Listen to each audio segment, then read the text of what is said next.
नमस्कार। आज के इस एक्सप्लेनर में हम सीधे सोर्स मटेरियल की एक ऐसी गहराई में उतरने वाले हैं जहां अनआइडेंटिफाइड फिनोमेना यानी यूएपी के बायोलॉजिकल और जेनेटिक असर की बात होती है। हम सिर्फ आसमान में दिखने वाली उन रहस्यमयी रोशनियों की बात नहीं कर रहे हैं, बल्कि उन थ्योरीज पर चर्चा कर रहे हैं जो बताती हैं कि कुछ बेहद एडवांस्ड फ्रीक्वेंसी ऑसिलेशंस सीधे इंसान के डीएनए पर कैसा असर डाल रही हैं। तो चलिए बिना किसी देरी के इस पूरे डेटा की पड़ताल शुरू करते हैं। टेक्स्ट की शुरुआत में ही एक बहुत ही डरावना रोंगटे खड़े कर देने वाला विचार सामने आता है, रिटेन या डाई। ये कोई आम चेतावनी नहीं है। सोर्स मटेरियल के मुताबिक कुछ हाई लेवल विसल ब्लोअर्स इसे एक अपचनीय सच्चाई या इनडाइजेस्टिबल ट्रूथ मानते हैं, एक ऐसा सच जिसे शायद मानव समाज के लिए हजम करना बहुत मुश्किल हो। ये साफ तौर पर इशारा करता है कि जो जानकारी छुपाई जा रही है वो सीधे हमारे वजूद से जुड़ी हो सकती है। इस पूरे रहस्य की एक ठोस बुनियाद समझने के लिए हम सबसे पहले 1977 में हुए एल्सवर्थ एयरफोर्स बेस के एनकाउंटर की तरफ चलते हैं। टेक्स्ट के अनुसार उस रात की टाइमलाइन सच में चौंकाने वाली थी। इमेजिन कीजिए, 0 मिनट पर एक high security nuclear missile base के पास अलार्म बजने लगते हैं। 5 मिनट बाद वहां मौजूद लोग जमीन के ठीक ऊपर मंडराता हुआ एक विशालकाय ऑब्जेक्ट देखते हैं, लगभग एक पूरे वॉलमार्ट स्टोर के साइज का। 10वें मिनट तक आते आते हवा इतनी भारी हो जाती है कि उनका शरीर सुन्न पड़ जाता है, जैसे लकवा मार गया हो। और सबसे हैरान करने वाली बात, सीधे 4 घंटे का मिसिंग टाइम। जब उन्हें होश आता है तो 4 घंटे बीत चुके होते हैं और अगले ही दिन डॉक्टरों को उनके चेहरे और हाथों पर रेडिएशन बर्न्स मिलते हैं जिनका कोई लॉजिकल कारण नहीं था। यहीं पर पेंटागन के पूर्व डायरेक्टर लू एलियाजोंडो का एक बहुत बड़ा कॉन्सेप्ट सामने आता है। उन्होंने इसे नाम दिया द सिक्स्थ ऑब्जर्वेबल, यानी छठा अवलोकनीय। देखिए, आमतौर पर हम क्राफ्ट की स्पीड, उसके रडार डेटा या बिना आवाज वाले इंजनों की बात करते हैं, सही है। लेकिन ये छठा पॉइंट सीधे उन स्थायी फिजिकल और बायोलॉजिकल प्रभावों को मापता है जो इन घटनाओं का सामना करने वाले इंसानों के शरीर पर पड़ते हैं। डॉक्यूमेंट्स बताते हैं कि बेस के मेडिकल स्टाफ ने सार्जेंट मारियो वुड्स के रेडिएशन से जले हुए हिस्सों से स्किन के सैंपल्स लिए। इन सैंपल्स को कॉक वाली शीशियों में बहुत ही सावधानी से सुरक्षित रखा गया था। आखिर वो ढूंढ क्या रहे थे? टेक्स्ट के अनुसार वो ऐसे बायोलॉजिकल बदलावों की तलाश कर रहे थे जो हमारी आम मेडिकल साइंस के नियमों के बिल्कुल खिलाफ जाते हैं।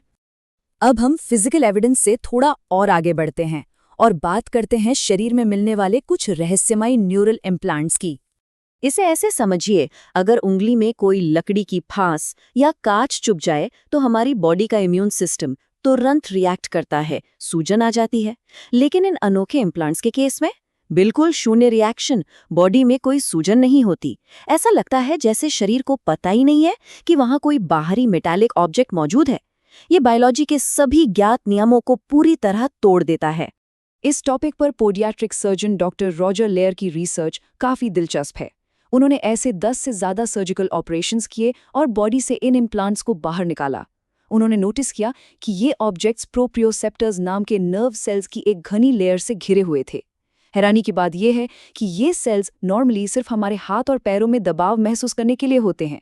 उनकी थ्योरी थी कि ये इम्प्लांट्स किसी बाहरी बैटरी से नहीं, बल्कि फंक्शन करने के लिए हमारी ही न्यूरल एनर्जी यानी इंसानी शरीर की ऊर्जा का इस्तेमाल करते हैं। चलिए अब आते हैं आज के एक्सप्लेनर के सबसे क्रिटिकल हिस्से पर, फ्रीक्वेंसी ऑसिलेशन और मानव डीएनए का कनेक्शन।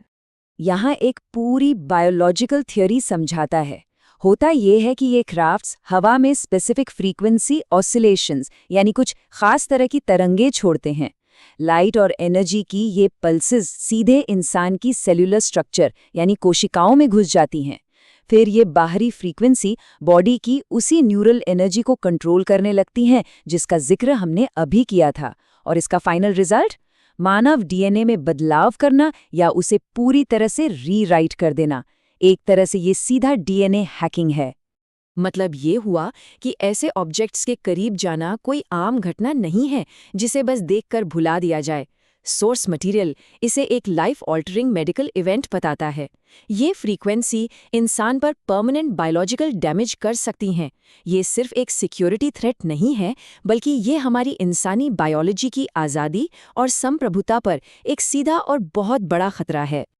अब अगर सच में डीएनए इस तरह बदला जा रहा है तो सोर्स मटेरियल इन एंटिटीज के ओरिजिन के बारे में क्या कहता है?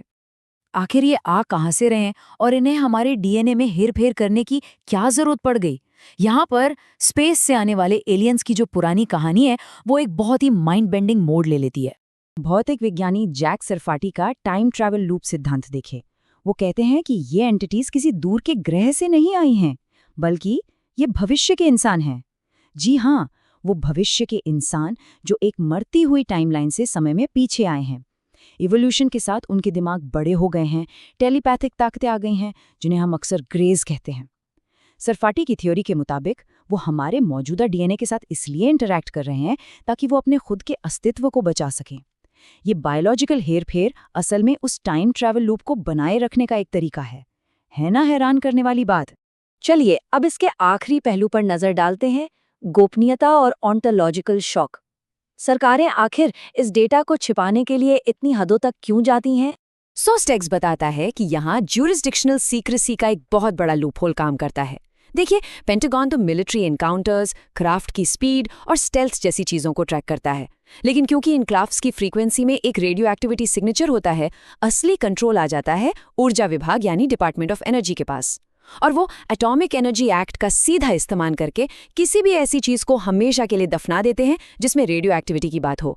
ये कानून उन्हें इस जेनेटिक छेड़छाड़ के सबूतों को पूरी तरह गायब करने की ताकत दे देता है।